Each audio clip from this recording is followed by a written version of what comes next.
Bonjour à tous. La Côte d'Ivoire est présente en France, précisément à Paris, où se tient la rencontre initiée par le mouvement des entreprises françaises, le MEDEF, rencontre intitulée « Rencontre des entrepreneurs francophones ». Le Premier ministre ivoirien Patrick Achi conduit la délégation ivoirienne. Ce forum qui s'est ouvert à l'Hippodrome de Paris-Longchamp réunit entrepreneurs, représentants patronaux et personnalités institutionnelles des pays de la francophonie dans les secteurs économiques, financiers, numériques et environnementaux. Comment valoriser les économies francophones? Comment construire une action plus efficace autour de la francophonie économique? Voici les questions principales abordées au cours de cette rencontre. Et puis ici en Côte d'Ivoire, vous le savez certainement, le 27e congrès de l'UPU, l'Union postale universelle, se tient en ce moment. Les nouvelles instances dirigeantes de l'UPU sont connues depuis hier, mercredi 25 août 2021. Le japonais Masahiko Metoki et le slovène Marjan Oswald sont donc respectivement le nouveau directeur général et le nouveau vice-directeur général de l'organisation. Les détails avec Cheikh Koné. Le japonais Masahiko Metoki est le tout nouveau directeur général de l'Union postale universelle. Il a été élu dès le premier tour avec 102 voix à la suite d'une élection qu'il a opposée à deux autres candidats, le Suisse Pascal Clivas qui a obtenu 40 voix et 14 voix pour le Belge Jacques Amand. C'est donc le Japon qui va présider à la destinée de l'institution pour les 4 années à venir. Autre élection, celle du vice-directeur général. Elle a été remportée par le Slovène Marjan Oswald avec 86 voix contre 47 voix pour le Camerounais Younous Djibrine et 21 voix pour l'Argentine Marcela Maron. Ce second scrutin très serré s'est déroulé entre 2 tours pour départager les candidats ayant obtenu le plus de voix.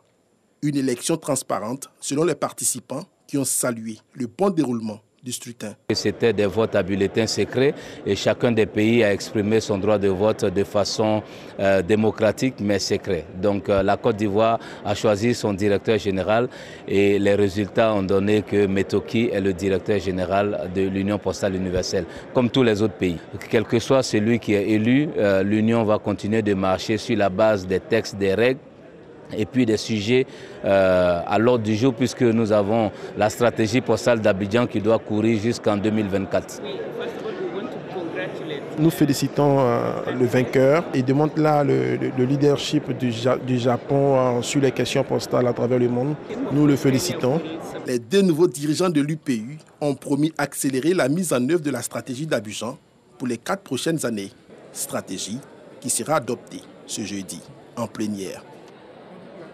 Et on change de sujet pour parler de lutte contre l'insécurité routière.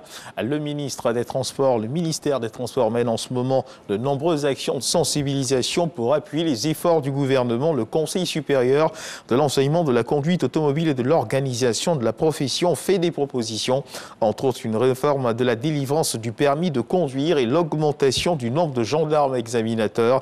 Des propositions rendues publiques au cours d'une rencontre tenue au plateau relativement au thème « L'auto-école face à la problématique de la délivrance du permis de conduire en Côte d'Ivoire.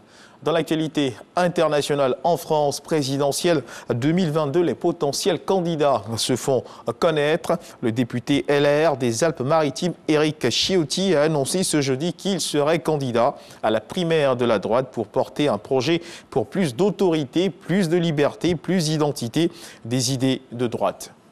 Et puis en Afrique, décédé au Sénégal du Covid-19 à l'âge de 79 ans, l'ancien président tchadien Hissène Habré sera enterré ce jeudi 26 août au Sénégal, alors que se posait la question du rapatriement de son corps au Tchad.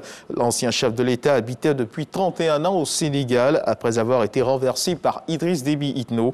C'est au Sénégal qu'il avait été condamné à perpétuité en 2016 pour crimes contre l'humanité durant son règne de 1982 à 1990. Et on termine ce tour de l'actualité internationale avec l'Afghanistan, dans ce pays où, selon des informations dont disposeraient les États-Unis, l'Australie et le Royaume-Uni, une menace terroriste planerait sur l'aéroport de Kaboul. C'est la panique depuis la prise du pouvoir par les talibans. Les États-Unis, l'Australie et le Royaume-Uni conseillent d'ailleurs à leurs ressortissants de quitter la zone aéroportuaire de Kaboul, tant le risque terroriste est grand. Les responsables talibans, eux, auraient promis d'assurer la sécurité à l'extérieur de l'aéroport de Kaboul. C'est la fin de ce flash d'information. Merci de nous avoir suivis. Je vous retrouve à 13h pour le journal.